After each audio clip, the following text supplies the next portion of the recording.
मुख्यमंत्री विष्णुदेव साय ने police parade ground में प्रदेश के मुखिया सीएम विष्णुदेव साय ने ध्वजारोहण किया और परेड की सलामी ली। इसके साथ ही उन्होंने संदेश का वचन भी दिया। क्या कुछ बोले सीएम साय, सुनिए। यह बात साझा करते हुए खुशी हो रही है कि हम आज के इस शुभ दिन से छत्तीसगढ़ रजत महोत्सव का शुभारंभ कर रहे हैं। आप सभी की भागीदारी से हम इस महोत्सव को अविस्मरणीय बनाएंगे। आज का दिन परलकोट विद्रोह के नायकों के पुण्य स्मरण का भी है। देश की आजादी की लड़ाई में स्वर्णिम अक्षरों में लिखे गए परलकोट विद्रोह के 200 वर्ष पूरे हो गए हैं। आज भी शहीद गेंद सिंह वीरता के किस्से पीढ़ी दर पीढ़ी प्रदेश की जनता उतने ही गौरव भाव से सुन रही है। भूखे और उत्पीड़ित लोगों को न्याय दिलाने के लिए शहीद वीर नारायण सिंह द्वारा की गई लड़ाई को कौन भूल सकता है। रायपुर सिपाही विद्रोह के नायक हनुमान सिंह जी का इस अवसर पर स्मरण करना चाहूंगा। भूमकाल विद्रोह के माध्यम से वीर गुंडाधुर ने अपनी मातृभूमि के लिए जिस अद्भुत शौर्य का प्रदर्शन किया वो इतिहास के स्वर्णिम अक्षरों में अंकित है। शहीद यादवराव, वेंकटराव, ध्रुवाराव, डेबरीधुर, आयतू महाराज सहित हमारे अनेक जनजातीय नायकों का बलिदान देशभक्ति की अद्भुत मिसाल है। हम अपने राज्य के निर्माता पूर्व प्रधानमंत्री भारत रत्न श्रद्धेय श्री अटल बिहारी वाजपेयी जी को नमन करते हैं, जिन्होंने अपना अटल संकल्प पूरा किया और देश के नक्शे में छत्तीसगढ़ का एक नए राज्य के रूप में उदय हुआ। अटल जी के जन्म शताब्दी वर्ष को हम अटल निर्माण वर्ष के रूप में मना रहे हैं। छत्तीसगढ़ की पुण्य धरा प्राकृतिक संसाधनों से संपन्न है। हमारे पास समृद्ध सांस्कृतिक धरोहर हैं और अपार उत्साह समेटे हुए विपुल मानव संसाधन हैं। 1 नवंबर 2000 को जब यह राज्य बना तब हमने एक सपना देखा था, एक विकसित, आत्मनिर्भर और समावेशी छत्तीसगढ़ का।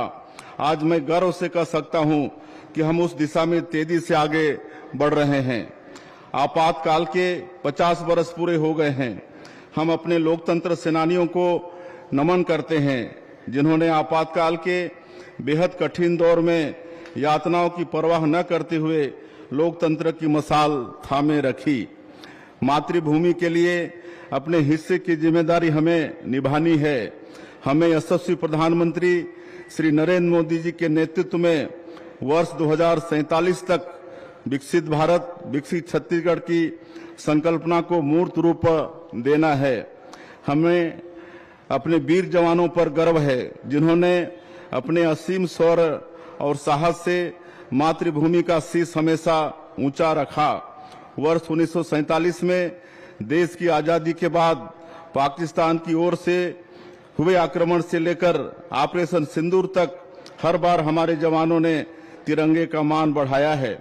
पहलगाम में हुए जघन्य आतंकी कृत्य का बदला लेने हमारे प्रधानमंत्री श्री नरेंद्र मोदी जी के नेतृत्व में ऑपरेशन सिंदूर चलाया गया। यह ऑपरेशन दुनिया भर में भारत के पराक्रम और दृढ़ इच्छा शक्ति का प्रतीक बना। प्रधानमंत्री श्री नरेंद्र मोदी जी की अगुवाई में भारत की अर्थव्यवस्था दुनिया की चौथी सबसे बड़ी अर्थव्यवस्था हो गई है। हमारा चंद्रयान चंद्रमा के दक्षिण ध्रुव पर पहुंच चुका है और शुभांशु शुक्ला ने इंटरनेशनल स्पेस स्टेशन में तिरंगा लहरा दिया है।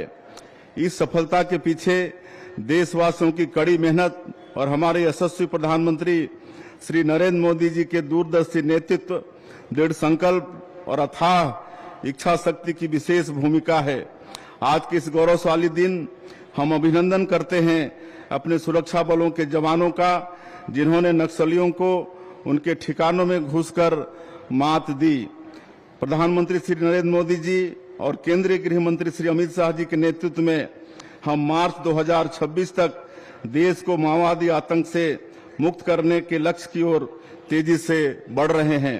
पिछले 20 महीनों में हमारे जवानों ने 450 माओवादियों को न्यूट्रलाइज और 1578 को गिरफ्तार किया है।